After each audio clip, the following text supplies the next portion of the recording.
guys, and welcome to another episode of the Link Up. Today we're having our first chat with one of Link's pro drivers in the Formula Drift Championship. This Californian is known for being pretty crazy on track. He's also crazy talented behind the wheel and crazy passionate about cars in general. Let's have a chat to Dylan Hughes. Around that first front clip goes Hughes. Hughes with another wide swing. That's what he did in the first one.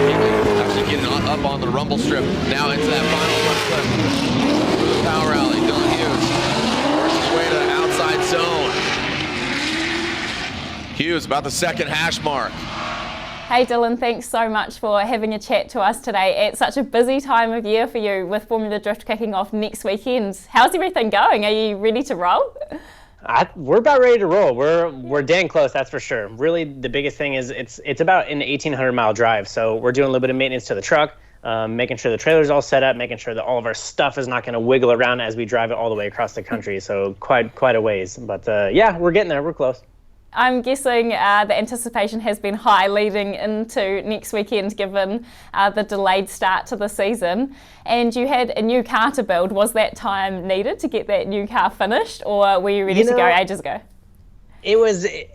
My goal was to have it done early. I wanted to test on my birthday in February, and that didn't happen. Okay. So it would have absolutely made Long Beach no matter what, but definitely a little bit more time did not hurt my feelings at all. Okay. You know how much effort goes into a new car, and it's quite a lot. So it was about 7 months to build it. Thousands of hours. Like, it was mostly me and my dad, so it was, every single piece on the car was touched by these hands. So yeah, definitely it took a while, but a little bit more time was good. Yeah, no, fair enough. That's awesome to hear you played such a big part in building the car. Can you tell us a bit about the specs of it, the chassis, the engine, and what else you've done to make it happen? Yeah, so I drove an E36 last year, and I absolutely fell in love with the chassis because my very first car and only competition car up to that point last year was a S13 Coupe. And I loved it, but I really just wanted to try something else, and I got an opportunity to drive an E46. Fell in love, absolutely loved it. And then that deal kind of fell through for the 2020 season, so I knew that I had to find my own.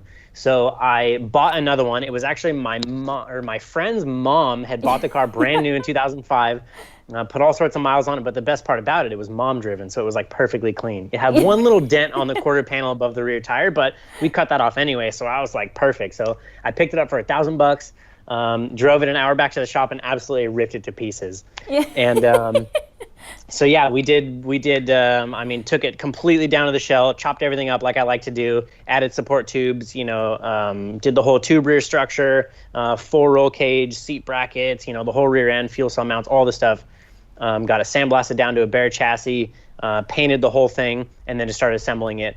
And up until this year, I've always had V8s. I've always been a V8 guy. Okay, all right. Mostly because my father he's very savvy with them. He knows how to go through them, and he's always like, yeah, V8, And I was fine with that.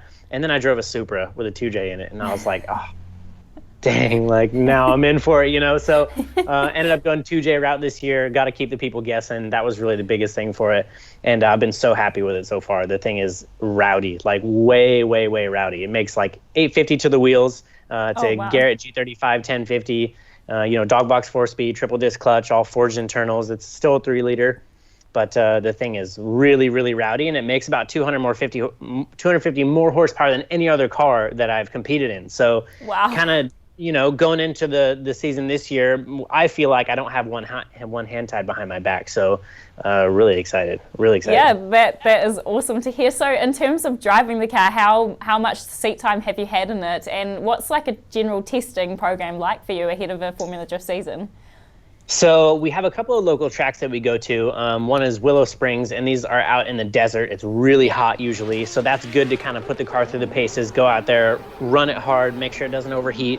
If you have any temperature issues, it will show its face when we go test it out in the desert. So that's definitely a good thing to do. So we went up to Willow Springs twice. We went and ran a couple of days at Irwindale Speedway, which is actually where we do the finals of Formula D. So really big 5/8 oval bank track. So that one's like full-blown checkers or wreckers. Like, it's like wide open, dragging the wall the whole time. It's like scary every single lap. So definitely a good track to go shake it down at. But I didn't want to run too many laps because there's always that, that risk of, hurting the car or something like that. So we got a bit of time in it, and it's been killer. It's given us no issues really so far. And anything that did, we remedied that immediately. Wicked. So, and of course the switch to Link ECU this year. Do you want to tell us a little bit about your setup? I've seen some photos of it and it looks pretty trick. So do you want to tell us who was involved and what it took to set up that Link Thunder ECU? Yeah, so Link Thunder has been amazing. That's really, I got my first taste of working with Link when we did the 2J NASCAR, which I think we'll get to in a little bit. But we ended up going with the Thunder on this one. We did the MXS digital display, the 5-inch, and it's been awesome so far. So Jason is the one who tuned it for me. Good friend of mine. He did the NASCAR as well. So he helps out Justin Pollock a lot on his program. So really trusted tuner. He's had a shop for a long time, super good dude. And we did Heartstock Racing Unicorn Garage, did the entire chassis and wiring harness.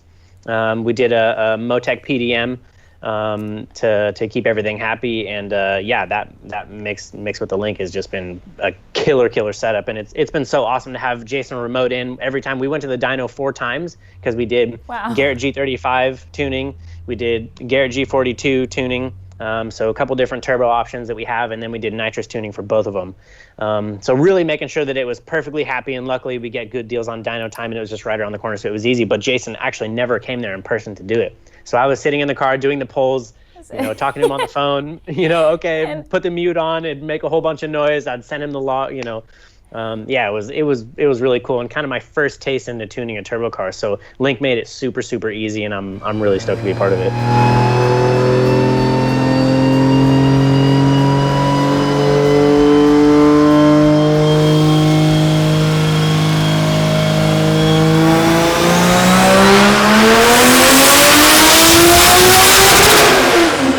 Oh, that's awesome to hear you had such a good remote tuning experience. It's obviously something that is required in this day and age, particularly with many borders being closed and travel being difficult. So yeah, great to hear even some professional drivers make use of that feature. Yeah.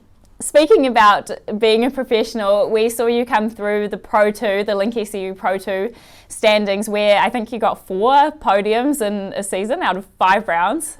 You were on the podium at pretty much every round in that championship in 2018. And then last year, I believe, was your first try at the Pro Championship in Formula Drift. Do you want to tell us a little bit about how you got started in drifting and then what it was like moving through those rankings to where you are now? Yeah, so kind of a crazy ride. It's been a crazy couple of years, but it's been so much fun. The competition's been getting more and more gnarly, but really where I started was I knew I wanted to get into drifting, bought a 240, that same 240 that I compete in, got a V8 LS2, swooped it in there, and then immediately after that I got an opportunity to move to the East Coast of the United States, and I worked over there on Chris Forsberg's race team for a couple of years, and as I was doing that, I was traveling with him as a mechanic to all the FD rounds. And I knew that I wanted to drive. I knew there was no doubt in my mind I always wanted to be a driver. So I entered into a local pro amateur round and qualified 3rd and ended up 2nd. So it actually worked out really well. And I was like, all right, well, maybe we got something here. So ran the full pro-am season. That was 2016. Podiumed every round but one. Ended up winning the championship my rookie year, which was sick. Then 2017, I didn't have enough money to go and run the full Pro 2 series. So I just ran a local round in Washington State, back on the West Coast at the time. Again, showed up, never driven the track before, qualified 3rd, finished 2nd overall, and was like, wow, like, I think we really got something here. Like, I don't know if this car is just the best or what. I don't know. So it ended up being really sweet. So then we made it a full effort to go and run it full blown in 2018. So we actually had 4 rounds in 2018. Okay. First round, got on the podium, 2nd place. That was Atlanta. Qualified 2nd, finished 2nd. 2nd round was St. Louis. I don't think I qualified that well on that one, but ended up 2nd again. And then we did Texas, qualified 1st, finished 3rd place, which was sick. So we were on the podium 3 out of 4 times. Irwindale, we were really struggling with some car setup. I ended up bouncing the car off the wall, and it made it hurt. So I ended up running different control arms on one side of the car, so it had drastically more lock one way than the other. So it was very difficult to drive, and I ended up going out in the 16, which was a huge bummer, but still ended up 2nd place overall in the championship. And it was really just me and my buddy Travis Reeder, who's also a Link driver. It was really me and Travis that were just neck and neck all the way. Like, we were really just like fighting each other the whole entire time. So awesome experience. And then moving forward from that, I ended up getting a ride with a different team. I ended up driving E36 with a big old gnarly V8 in it, and it was sweet, but it only made about 630 to the wheels, which is pretty crazy to me that only 600 horsepower isn't enough these days. Yeah. So the owner of the car was real afraid to spray it with nitrous. So we had 630 horsepower for the year. And we're on the Achilles 123S, a very, very sticky tire. So it really did feel like we had one hand behind our back as far as horsepower goes. You walk around the paddock and everybody's that 900, 950, 1,000 range. So it was good. We did okay. We had some good qualifying runs. We ran a little bit of good tandem, and it was good. Overall, a good experience. I think we ended up top 20 or something. It was okay. Definitely not the debut season that I wanted, but we were having some issues with the team and issues with the car, and I got excuses for days. But hey, but looking forward to this year. Obviously, you're hoping to do a lot better. So do you have some goals in mind, knowing that your car is probably a lot closer to your competition? I mean, the biggest thing for me is if we could finish anywhere within the top 10, top 16, and I just want to get my butt on the podium. I got a couple of the Pro 2 carbon fiber trophies, and I really want one in Pro 1. So if I could find myself on the podium one time this year and finish in the top 10, top 16, I would be like super stoked. A lot of changes this year. So we ended up, I started my business. I ended up getting a new truck, getting a new trailer, built a new race car. So everything from the ground up is completely different this year, which could be a good thing, could be a bad thing, depending on how you look at it. But moving forward, I'm just really excited to expand my program, focus on my business, and really turn this into a career rather than just some kid who's out here trying to make it happen, So just really trying to level up as much as we can, which feels good. So I'm stoked. Yeah, it is. It's awesome. And we as Link ECU are really pleased to be a part of it, particularly with some other projects that you have going on as well. You're not just focused on drifting. You obviously have that business, but a few other projects on the side too. Do you want to tell us a bit about the 2JZ NASCAR you worked on? Yeah, of course. So 2JZ NASCAR was a crazy project that we ended up doing, I believe it was 2018. 19 maybe. Oh, time flies. I don't even know. Yeah. So it was a recent project that we did. So my manager, he used to manage a NASCAR team. So he knows lots of the guys in the North Carolina area where they have all the NASCARs. So he ended up getting his hands on one for way cheap, like wicked cheap. Full tube chassis, 2010 spec NASCAR. It had a truck series pushrod V8 in it, super high revving, sounded amazing. And we're like, let's have some fun with this thing. Like we gotta take it out and drive it. So first things first, we're like, nobody's ever drag raced in NASCAR before. Let's take it to the drag strip. Take it to the drag strip. Ryan Turk gets in it, full throttle Turk, does a big burnout in the thing, blows the motor up, just throws a cap off of one of the rods. And basically destroyed the motor. So we're like, all right, well, scrap that idea. And we're kind of back at the shop looking at the damage, realize the engine's completely smoked. And we're like, we should put a 2J in this thing. I don't think anybody's ever done that before. We never seen it before at the time. And, Turk had a spare motor laying around, and we ended up making it happen. So we got our hands on a 2J. We hit up Link. We put a Fury on that thing. Nice hypertuned manifold and Garrett turbo on it, so it looks all nice. We painted everything, and I did all the fab work to it myself. I made the exhaust, the dump tubes, the motor mount, trans mount. We had to put an intercooler in it. There's no intercoolers in NASCARs. Oh, of course, yeah. So yeah, fun stuff like that. So Chris Forsberg and myself did all the work to it, and it turned out to be such a sick project. We took it back to the drag strip, of course, and I had never drag raced before at the time. And I remember that thing, we put it on slicks, and it was only an 1/8 mile.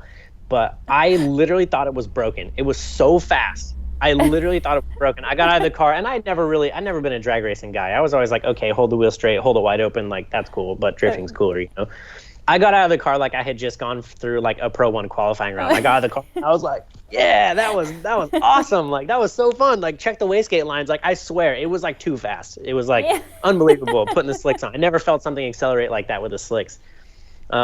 So yeah, such a cool project. Really glad to be a part of it, and stoked that Link ECU was able to come on and supply the ECU and that same MXS digital display. And that's really what prompted me just to roll that right into my new competition car. I knew that I liked the setup on it. Jason was awesome with the help, and really just overall great product. So it was a no-brainer when I built the E46. Yeah, that's such a cool project, and I know there's some really great videos on YouTube of that 2JZ NASCAR project. Could you just tell our listeners or our viewers how they can look that up on YouTube? Is it the Gum Out channel? Yeah, so we did a couple of episodes on our Blackout series that we do. So if you just go onto YouTube, type out Blackout Garage, it's under the Gum Out channel. They were the ones that covered the whole thing. So we did build videos on it. We did the drag race debut when we went back to the track.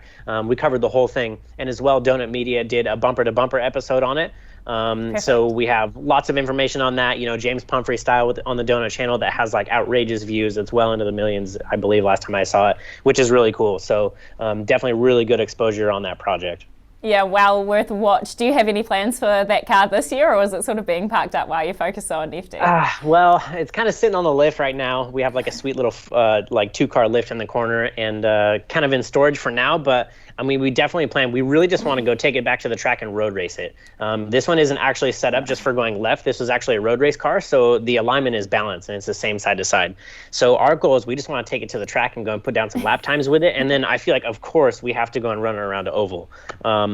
So we have plans for it. It's just been a little bit tough with all the crazy stuff happening this year. And, we've stayed plenty busy, and kind of getting a hold of tracks is a little bit tough right now. So maybe once everything chills back out a little bit, hopefully we'll be able to take that thing to the track and go play with it and make some noise. So I've heard a rumor that you have a pretty cool street car in the works as well. Do you want to tell us a bit about that project? Yeah, so this BMW E36 of mine, since I'm such a BMW guy now, apparently, this was never a goal. I just found the chassis and fell in love with it. But I've had this poor car for several years now. I put an HGK kit on it from Latvia, so it looks cool. It gets a lot of attention on the street, but it's dog slow. I'm talking like slower than slow, like can barely drift slow. So I really just wanted to change that. So I found out that it just happened to be the OBD1 style BMW, which Link makes a plug and play ECU for it. So again, it was a no-brainer. I hit up Jason, and you take the factory box that the ECU from the factory comes in, you take it off, and then you put the Link ECU inside of it. So unbelievably easy, and it's basically almost the same ECU as the comp car. You have anti-lag features, you have launch control features, it's a full-blown basically race ECU. So did a little Garrett G25 on it, got the intercooler all made, and we covered all that on Royal Purple has been posting that on their Instagram channel. Formula D as well has been posting that on their Instagram channels. And yeah, it's really close, and we really, the only reason I haven't finished it yet is because we had to do another build. So again, I got excuses, but it's really close. As soon as we get back from the first round, if we have a little bit of time then, I cannot wait to finish it, because I feel like it's one of the cars that I think about the most, because I've had it for so long. I just want it to be fast now. I can't wait for the turbo noise.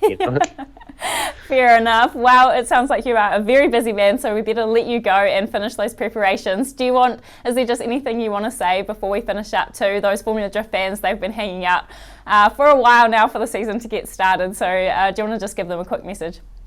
Yeah, well, thank you everybody for the patience, and I know it's been a little bit of a weird time, but we're really excited to get it going, and a huge shout out to Link ECU for supplying me with some of the best motorsports electronics that there are. So really stoked to be a part of the team, and fingers crossed, I'm going to do my absolute best this year, and hopefully we're going to run some doors, and hopefully I'll be holding the carbon fiber trophy at the end of the year. So yeah.